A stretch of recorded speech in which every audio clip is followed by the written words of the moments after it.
Today's guest is Adrian, founder of Whizbang Idea and partner of Nexia Corporate Innovation. Whizbang Idea is hyper-personalized startup accelerator helping people build a business they love and quit the job they hate. But before all of that, Adrian learned a painful lesson the hard way. Early in his career, he failed to register or protect his intellectual property, proprietary frameworks, digital assets, and brand elements. That mistake came back to bite him during a competitive consultancy tender where his own work was actually used against him. Without ownership of the IP or a recognized brand, he lost the project. The lesson: your ideas aren't just your ideas, they are the business. Let's dive into Adrian's founder fuck up.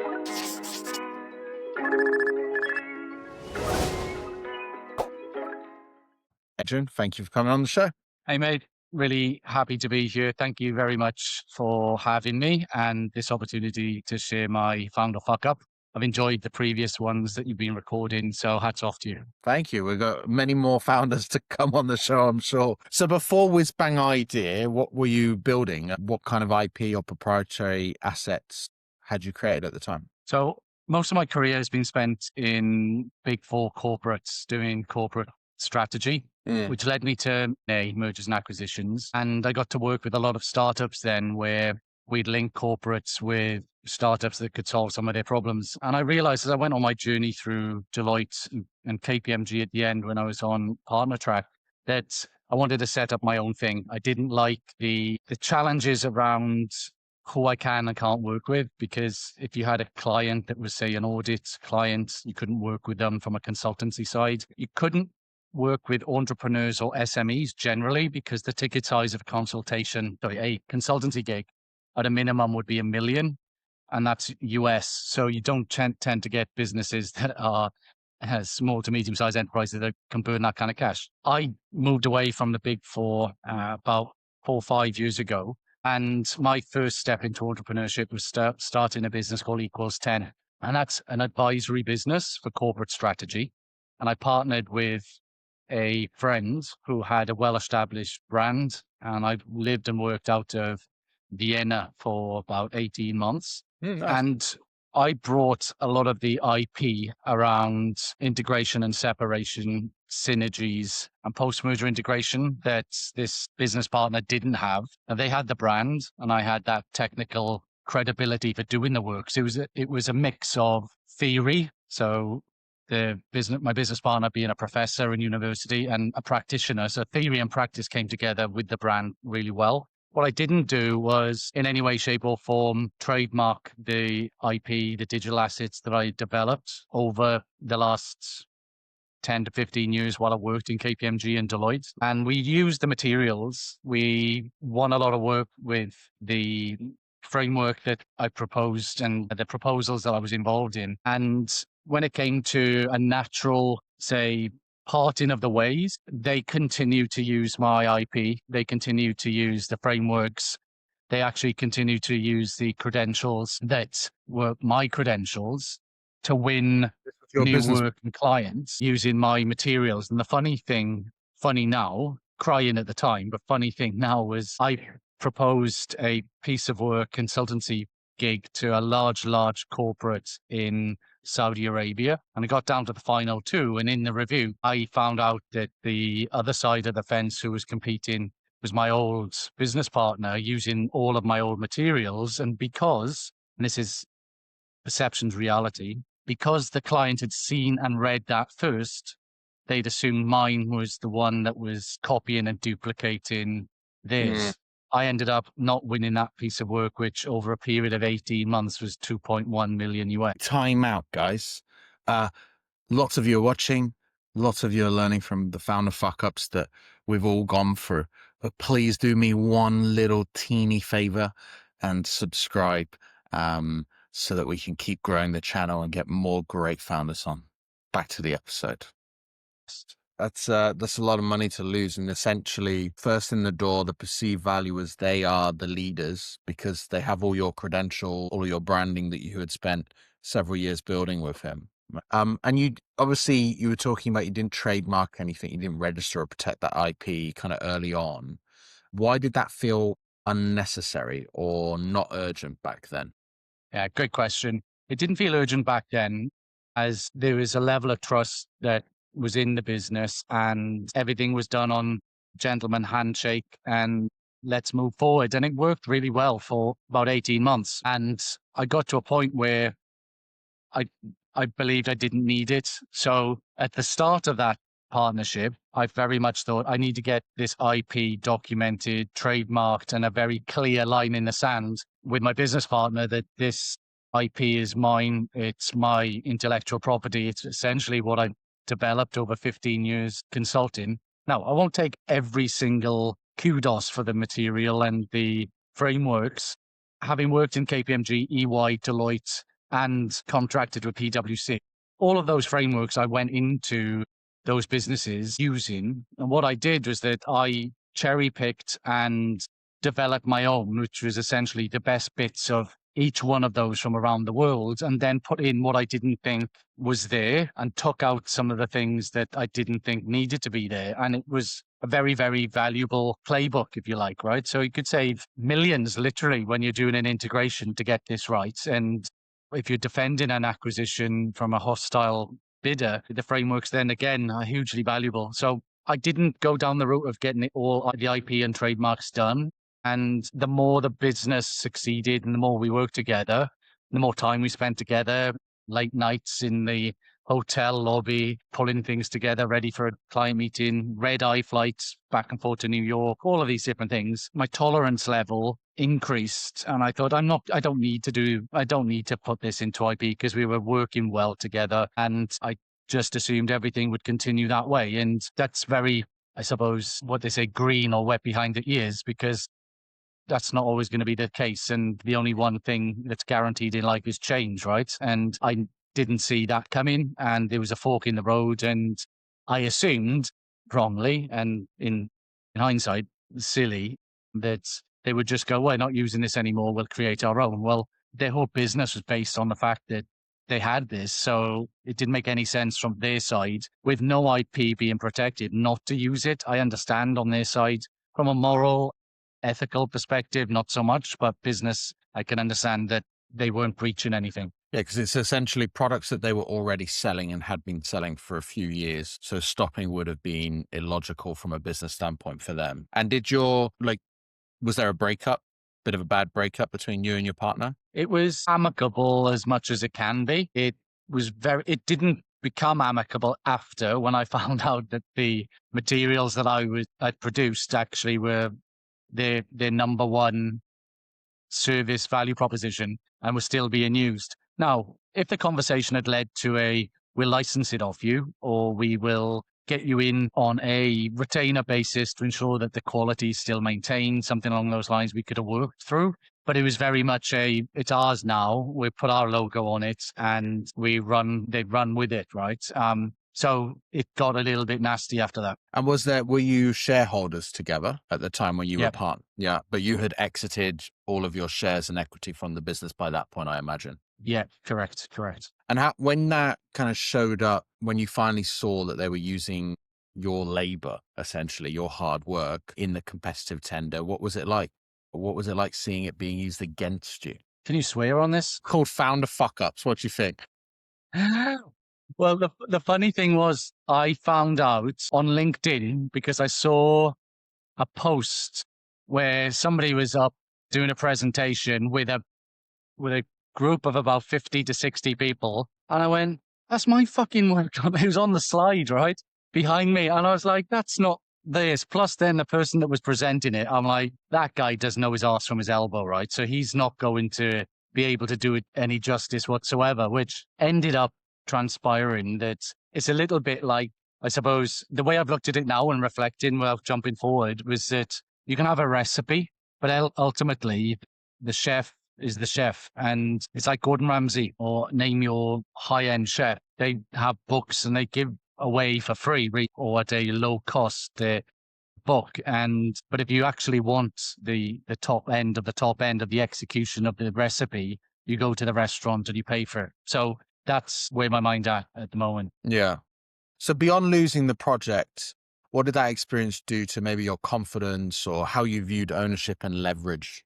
Or what shifted after that happened? I realize I need to be more business orientated and take things more seriously. And the hindsight lesson really is that a lot of this is a good example for entrepreneurs, is that when you move, for those that do move from corporate professional roles into entrepreneurship, these are the kinds of challenges you might come across. Because when I moved into entrepreneurship, all of the things around IP, frameworks, all of those things, they were dealt by someone and someone else somewhere else in the organization. And then you realize as you become an entrepreneur, you're the CEO, you're the operating expert, SME, toilet cleaner, and SEO all in one day. And we both know that, and your listeners do as well. So I went into this new venture with no real appreciation of those terms and conditions, legal documents that needed to be signed to give myself protection, and went on about executing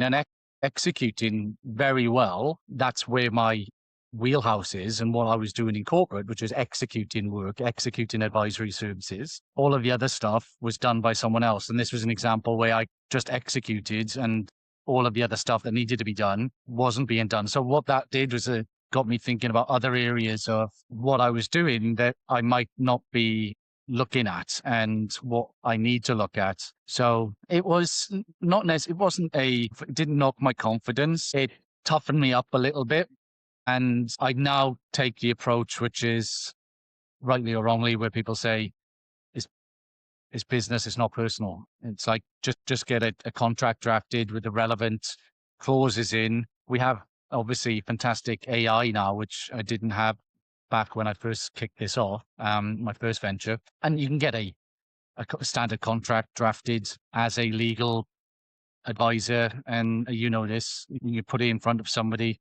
And it also desensitizes a little bit as well, which I mean by, if you can put forward a contract and it covers the points that to protect yourself, if the person pushes back, then maybe you shouldn't be going down that route in the first place. Yeah, nothing wrong with putting it in paper. I think a lot of people make those mistakes. I made a similar mistake with my first ever venture of not getting it, all the things agreed by my investor in writing. You kind of have to, because people can get cold feet, people can take advantage, whatever it may be. When did it kind of click for you that the IP, the brand, and that identity, they weren't just sort of branding and extras, but that was your business and we needed to do something about that?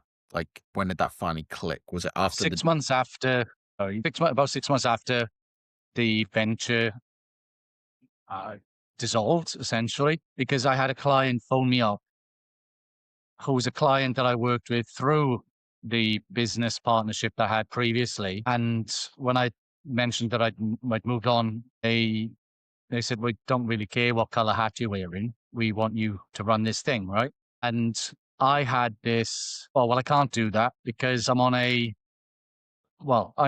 have a clause, there's a clause in my head where, a 12-month period where you can't work with clients where you were before. And then I thought, well, no, hang on. I've been done over, and it's not as in a get one back, but maybe it was also. I just went, well, all fair in love and war, right? So I went to war then and swept up as many clients that really wanted to work with me, regardless of whether they came through the channel that I had previously. If they wanted to work with me and I could do, and more importantly, I could actually help and do something in that space, then the default answer was yes. And the repercussions of that, there was some fallout on the back of it, cease and desist letters, and I've gotten them. Court. I can't go too much into all of the details, but there's court, multi-million-dollar out of court settlement, all of these different types of things. And it was really maybe again a hindsight on that was that I went from one side to the other, where if that was done, then I'll show them what it's like, if you like, in terms of not honoring something. Not that I wasn't honoring, but I didn't have a specific clause that said you can't work with these clients. So I did. And I took away more business than I lost in the long run by doing that. Wow. You definitely went on the warpath. I mean, these non-compete clauses are nearly unenforceable anyway, and you didn't even have one. I once got a cease and desist letter from a competitor of mine and I emailed their clients and said, hey, I see you work with my competitor. I think we're way better. Come and talk to us. And I sent that within 2 hours of sending that kind of email to about 10 of their clients. I got a cease and desist letter from their legal team. And they said, you're using our brand to try and win business. I was like, no, I'm not. And I just said, I'm not. So I ignore your cease and desist. Bye bye. Because I wasn't saying that I worked for you. I was saying that I'm better than that. It's interesting, isn't it? Because you've also got it on in, well, it's similar to what we're saying here, employees and who you can and can't work for. The average tenure at the moment for an organization, I think, is down from 36 months to 24 months. Back in the day where my grandfather would go and work for somewhere for 40, 50 years, get the gold watch. Now, the average period of time that someone's in an organization is 24 months and decreasing, right? So, like you said, it doesn't become sustainable. And in this environment where people swap and change and want to move into different things, it not being able to work with, if a client wants Ben back because he's good at something and where you were before isn't where you are now, if you haven't solicited that or run for them, or you're not using the brand, then I'm not yeah, I completely agree with you. I think there's nothing wrong, especially if the clients are coming to you.